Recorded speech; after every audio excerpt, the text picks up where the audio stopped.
DL Coast, long live. Long live, long live. We want peace accord. Peace accord, peace accord. We want peace accord. Peace accord, peace accord, peace accord. কেলার লোক শান্তি চুক্তি সফল করো। সবল করো, সবল করো, কেলার লোক শান্তি চুক্তি সফল করো। সবল করো, সবল করো। সমগ্র পোস্ট ক্ষমতাপুরী জনগণক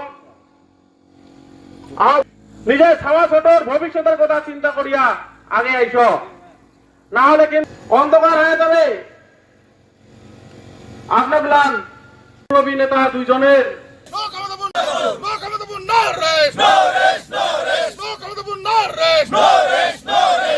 ৰাজবংশী জনগোষ্ঠীৰ বিভিন্ন দাবীসমূহক লৈ যি অনাহন কাৰ্যসূচী ৰূপায়ণ কৰিছে, আজি অনাহন 100 ঘণ্টীয়া অনাহন কাৰ্যসূচীৰ আজি অন্তিম দিন। আৰু অন্তিম দিনতো দেখা গৈছে তামাহাটত এনেদৰে যে অনাহন কাৰ্যসূচীত বহিছে যে কোচ ৰাজবংশী জনগোষ্ঠীৰ বিভিন্ন দল সংগঠনে ইতিমধ্যে অংশগ্ৰহণ কৰিছে, যিহেতু আজি অন্তিম দিন। আৰু অন্তিম দিনতো এনেদৰে অনাহন কাৰ্যসূচী ৰূপায়ণ কৰিছে। আৰু মই প্ৰথমতে এগৰাকী কোচ ৰাজবংশী জনগোষ্ঠীৰ নেতা এগৰাকী আছে, মই কথা পাতিবলৈ যত্ন কৰিম। আপোনালোকৰ আজি যিহেতু অন্তিম দিন, 5টা দিনত আজি ভৰি দিলে, কি ক'ব? আমি এইখিনি ক'ব বিচাৰিছোঁ যে দ্ৰুত কেৰালৰ শান্তি চুক্তিৰ দাবীত আজি আমাৰ 100 ঘণ্টীয়া অনশন অলপ পিছতে আমি শেষ কৰিম। তো আমি চৰকাৰক ক'ব বিচাৰিছোঁ এইখিনিকে, আমি কোচ ৰাজবংশী হিচাপে বহুত অৱহেলিত। আজি প্ৰমাণ হ'ল 100 ঘণ্টা পাৰ হ'বলৈ ধৰিছে, বৰ্তমান পৰ্যন্ত চৰকাৰৰ কোনো জনপ্ৰতিনিধি না MLA আহি পালে আমাৰ ইয়াত, না কোনো MP আহি পালে, না আমাৰ মানুহখিনি কি অৱস্থাত আছে, কি অৱস্থাত নাই, এইখিনিও আমাৰ মানৱতাৰ দৃষ্টিভংগীত আমাক কোনো ধৰণৰ এটা আমি মানৱতা দেখা নাপালোঁ। হয়, প্ৰশাসনিক হিচাপে যিখিনি সহায় কৰাৰ ইয়াত আমি সন্তুষ্ট আছোঁ, কিন্তু মানে যিখিনি ৰাজনৈতিক হিচাপে আমাৰ ওপৰত বৰ্তমান নিৰ্যাতন চলিছে, আমি এইটো ৰাজনৈতিক নিৰ্যাতন বুলি ক'ব পাৰি। ৰাজনৈতিক নিৰ্যাতন নহ'লে অৱশ্যেই আমি 100 ঘণ্টা অনশনস্থলীত অনশন কৰিলোঁ, কিন্তু আজি পৰ্যন্ত এই মুহূৰ্ত পৰ্যন্ত কোনো জনপ্ৰতিনিধিয়ে আহি কিনি আমাক কোনো ধৰণৰ এটা সন্তুষ্টিকৰ বাক্যও নক'লে আৰু কোনো ধৰণৰ আমাক মেছেজো নিদিলে। ইয়াৰ ওপৰত আমি খুবেই বিক্ষুব্ধ। তো গতিকে আমাৰ কথা হৈছে কি, আমাৰ কোচ ৰাজবংশী জনগোষ্ঠী হাত সাৱটি থকা জনগোষ্ঠী নহয়। আমি এই 100 ঘণ্টা অনশন কাৰ্যসূচীৰ জৰিয়তে চৰকাৰক জনাব বিচাৰিছোঁ, অৱশ্যেই চৰকাৰে এইটো প্ৰত্যক্ষ কৰিছে যে আজি আমি একটা নহয়, দুটা নহয়, আজি আমাৰ ধুবুৰী ডিষ্ট্ৰিক্টত আমি 4টা স্থানত অনশন কৰি আছোঁ।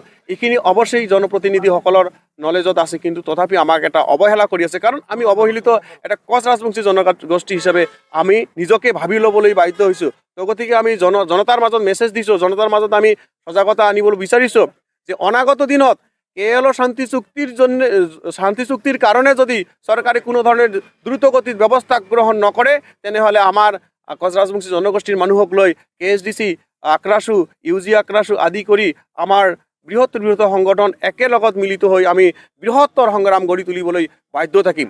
আমি চৰকাৰক এইখিনি সকীয়াই দিব বিচাৰিছোঁ। আপোনাৰ ওচৰলৈ আহিছোঁ, যিহেতু আজি অনাহন কাৰ্যসূচীৰ অন্তিমটো দিন, আৰু ইয়াৰ পৰৱৰ্তী কাৰ্যসূচী আপোনালোকৰ কি হ'ব? চাওক, কোচ ৰাজবংশী জনগোষ্ঠীৰ প্ৰতি চৰকাৰৰ যিটো নীতি অৱলম্বন কৰিছে, এইটো সঁচাকৈয়ে অতিকৈ দুৰ্ভাগ্যজনক কথা। 100 ঘণ্টীয়া যিটো গণ অনশন কাৰ্যসূচী, আজি অন্তিম দিন, এতিয়ালৈকে চৰকাৰৰ তৰফৰ পৰা কোনো ধৰণৰ সঁহাৰি আমাক জনোৱা নাই। KSDCৰ এই গণ অনশনস্থলীত কোচ ৰাজবংশী জনগোষ্ঠীৰ বিভিন্ন সংগঠন, আমি যেনেকৈ আনডিভাইডেড গোৱালপাৰা কোচ ৰাজবংশী সন্মিলনীৰ তৰফৰ পৰা আমি যোগদান কৰিছোঁ, আক্ৰাসু, অবিভক্ত গোৱালপাৰা, আক্ৰাসু আদি কৰি সকলোবিলাক কোচ ৰাজবংশী সংগঠনে ইয়াত যৌথভাৱে অংশগ্ৰহণ কৰিছে। ক'বলৈ গ'লে কোচ ৰাজবংশী জনগোষ্ঠীয়ে বিচাৰিছে যে জীৱন সিংহক লৈ হেতালি খেলা নচলিব।